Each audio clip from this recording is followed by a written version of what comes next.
So we got a new chapter for Nanatsu no Taizai, a one shot for sequel.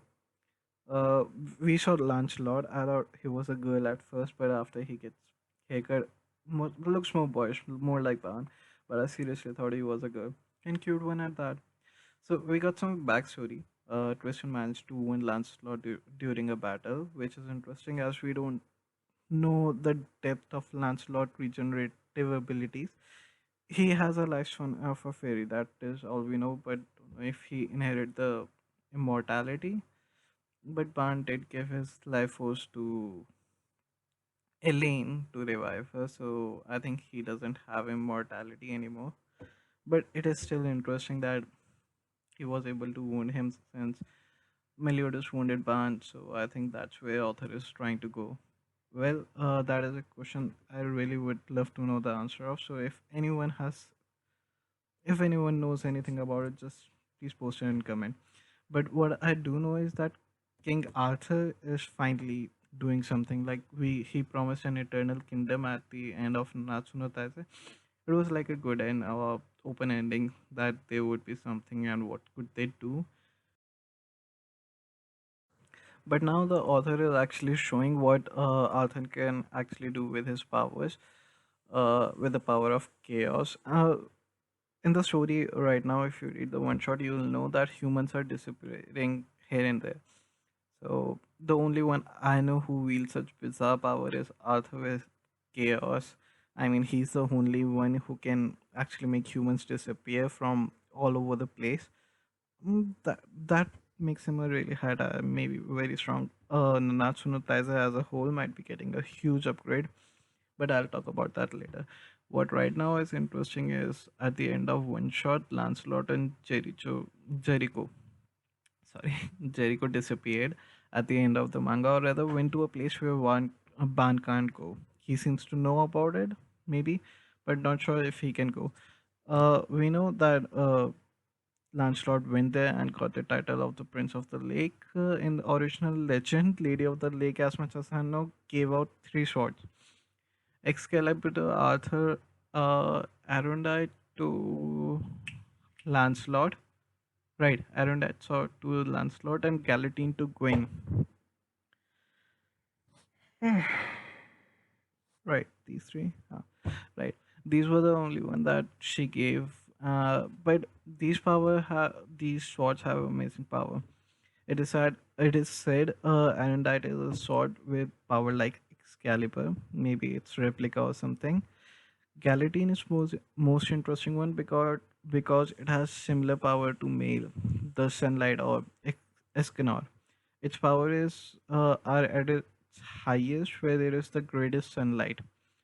So maybe it's a similar ability, or the sword itself would have the sunlight grace.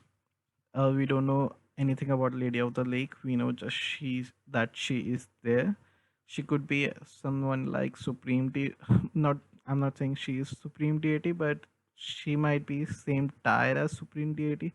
So she can make powers like these, especially made them in memory of Escanor. Or Gawain asked her to give something like that. So we don't know who actually Gawain would be, but he might be the successor to Escanor. Someone Merlin might create with her magic in memory of Escanor. So this would be interesting for at least. Other than that, there were some other great reveals like Lancelot got the power to read hearts.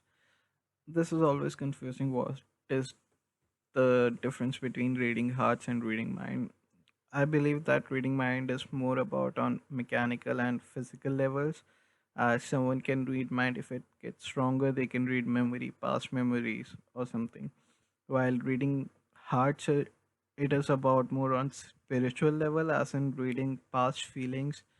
Uh, you know, they take two different paths for the same thing. Abilities are very similar, but done differently. One is through the feelings, and one is through the mind, brain. And then we have original personalities of Lancelot. In original, he was very kind. Not very kind, but this kind. He cried about his killing his enemies. So this could be the route author is trying to go, since this Lancelot has ability to read feelings. There is a possibility he would be able to read the feelings of his opponent, their determination, and the reasons why they fight. That would that would really crush a person if someone doesn't have enough willpower and still have to kill someone after knowing most things about them, at least more deeply than any other person. That is something very hard to do, and that would make him an awesome character, since this would give him a lot of opportunities for character growth. I'm hoping they would show more of character growth in the sequel, since these people are starting as children and are not just a copy of their parents. There is also the fact that Lancelot was said to have a weak spot for women. And in this, we have Jericho, who is his master. It would be really interesting how she would come into play. I mean, Jericho looks great. She looks beautiful, and she's living in fairy forest. Right, about this fairy forest and fairy kingdom are two different things. Where King and Diana, that is supposedly fairy kingdom. Fairy forest is ruled by Elaine and Ban. So I was confused too about it. Where is everyone? And I think King and Diane had a small girl. That one is a girl. At least we have one female character in Four Nights of Apocalypse, which is really nice. I especially heard some views that these kids, uh, the sequel won't be as strong as the original one, as these kids won't be able to get stronger than their parents, and I disagree. I seriously disagree. In fact, we might be seeing something amazing. They're hybrids, have great genes. Tristan alone might carry the power of light and darkness, which we have never seen before. We don't know what it could do. I mean, we have seen different stories where, I think they call him Nephilim. That is a human and angel, whatever. But we have seen whenever two different powers come together, they do something amazing. And we have Arthur, who is seriously like God. We don't know his limits, but there is a possibility he was able to create a separate dimension that he sealed that, and no one is able to enter without his permission. Maybe he just signed a treaty that no one can enter, but then Lancelot goes missing, and we know Pan and Elaine were not able to bring him back. And I don't think other deadly sins would just stand by and let them try and fail. They would most likely try to help, but maybe they fail to enter too. So, but then there's the fact that Elizabeth is more Nephilim, Nephilim, Nephilim. Wait, Nephilim, right? Nephilim, more Nephilim-like, since she is human with the power of a god. And so, what do we have here? Tristan is a half Nephilim and half demon. Well, that is an amazing concept too. And I think Tristan alone would be OP, let alone the others. And then there's Gawain, who is like Escanor's next successor, right? We have Escanor's successor, and Lancelot is a fairy with a training with Lady of the Lake, so should give him OP powers. But I know Diane and King's daughter would be amazing, since she is a giant with the power of fairies.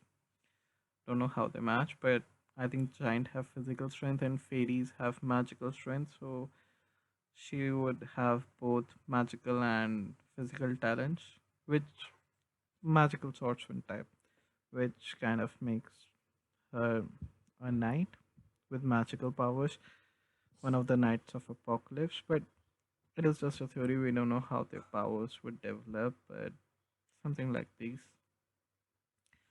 But then I don't know who the antagonist is going to be. I know first of the few arcs would be about finding these character and their character development. After that, no one knows who the antagonist might be. I don't think Seven Deadly Sins would be the antagonist since they are their parents and their children are in the 12 night rounds. Arthur himself could be the final antagonist since with the power of chaos he might get corrupted and go crazy and decides, okay, now that we have Eternal Kingdom, we don't need another races, so and try to wipe them out. After all, I think Arthur is the only one who can bring forth apocalypse. I have a lot of questions and no answer. I'm a few answers, but almost to no answers. And we will be, I think it would be serialized March and next year since it would make sense if author is trying to get as make draw as many chapters and get a proper storyline before releasing the show. The I would love it as long as it's not inconsistent. And this is for sure that we would be getting stronger Nanatsu no Taizai version, and I wonder what there would be a lot of blanks after Demon King is defeated and Supreme Deities. I don't know where she never showed her face. I wonder if Lady of the Lake is Supreme Deity since both of them never showed her face, and Galatine has sunlight while only Lady Supreme Deity was able to grant her grace. So maybe she was always a character for next series, so never showed her face. It would be interesting to know, and we have so much faith for a new world because now with chaos and who knows what else can come in if chaos came after Demon King and Coach were out of the way. Anyway, have fun, enjoy Nanatsu no Taizai, and season 4 is coming, so do watch it. I'm hoping they don't mess it up, and please like, subscribe, maybe or maybe not comment. If you know anything, just then do comment. I would like to talk about it, and follow me on Twitter. There's a link in description. Thank you. Have fun.